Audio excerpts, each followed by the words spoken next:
When your favorite artist or a show comes to your hometown, you better be ready. There are many things that may happen, since you may not be the only person who wants a glimpse of their favorite being, and many frustrations may hit you even before you get to see your idol. With that, let's dive straight into one major situation that happened to Taylor Swift's fans that got them very annoyed.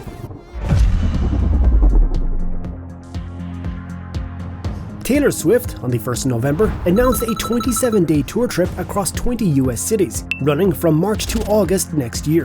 Tickets were on sale on Ticketmaster, but this came with a lot of frustrations from the fans who saw the site crash repeatedly. I waited in line for like 6 hours. Taylor Swift even addressed the widespread criticism over Ticketmaster's handling of sales of her upcoming Eras tour, saying that it has been excruciating for her to just watch mistakes happen with no recourse. The 32-year-old singer posted on her Instagram saying that she asked Ticketmaster multiple times if they could handle the situation of the high demand that came with her Eras tour, as they assured they could. Surprisingly, Swift's first public announcement landed the same day after the New York Times reported on the antitrust investigation by the US Justice Department into Ticketmaster's parent company, Live Nation. This investigation is looking into whether Live Nation Entertainment has abused its power in the multi-billion-dollar live entertainment industry. However, this is not the first time the company is giving frustration to fans and performers.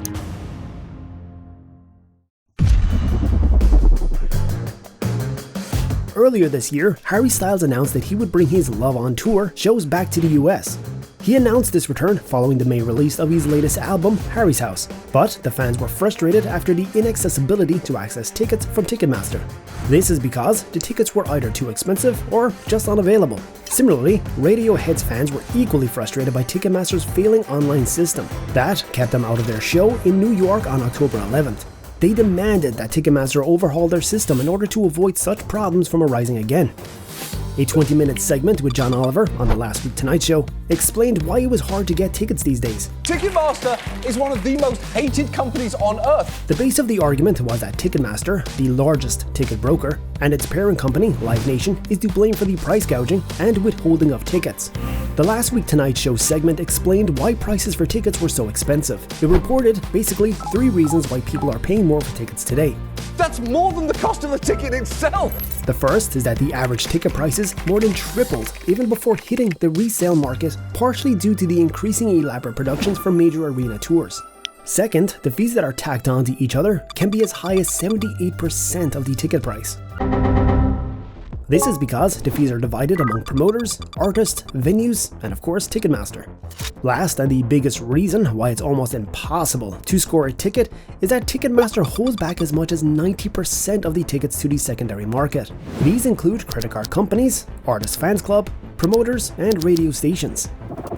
Now, back to Taylor Swift's situation. Ticketmaster has blamed a staggering number of bot attacks for causing a tidal of problems for Taylor Swift's fans seeking to purchase tickets for her Grand Eras tour. This was after Tennessee's Attorney General, Jonathan Skrmetti, said he was launching an investigation into Ticketmaster. A statement by the company read, "The Eras on sale made one thing clear. Taylor Swift is an unstoppable force and continues to set records. We strive to make ticket buying as easy as possible for fans, but this hasn't been the case for many people trying to buy tickets for the Eras tour. We want to share information to help explain what happened." Ticketmaster explained that fans had to register with their system's verified fan before the sale began.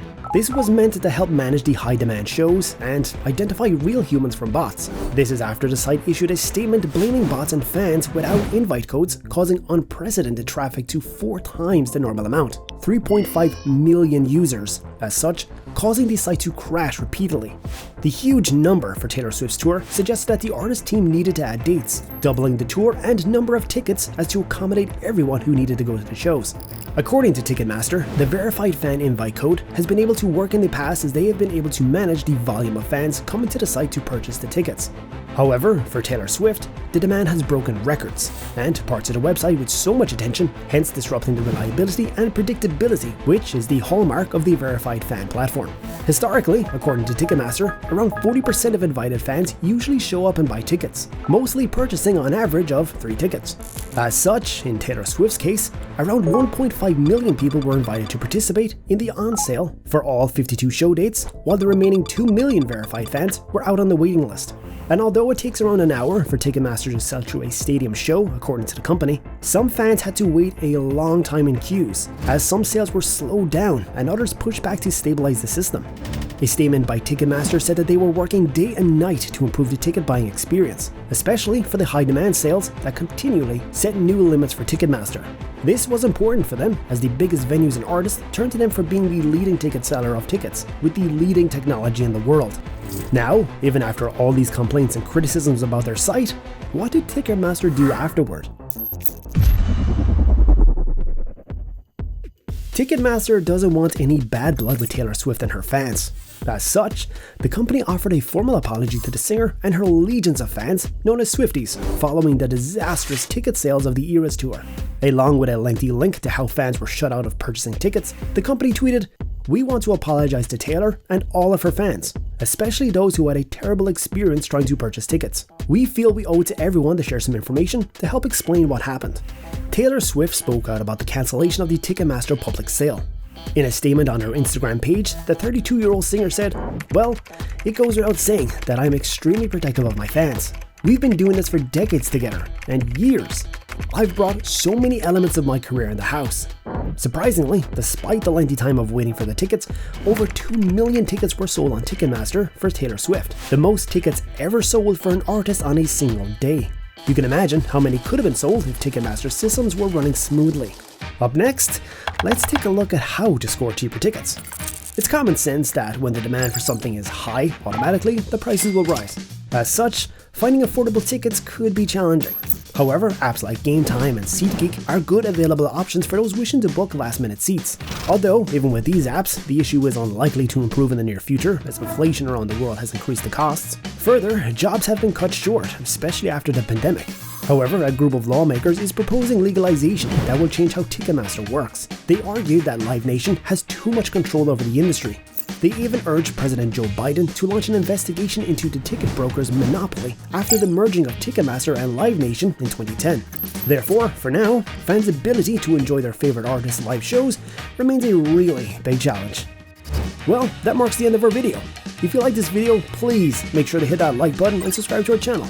And while you're here, feel free to check out our other content as well, and we'll see you in the next video. Take care.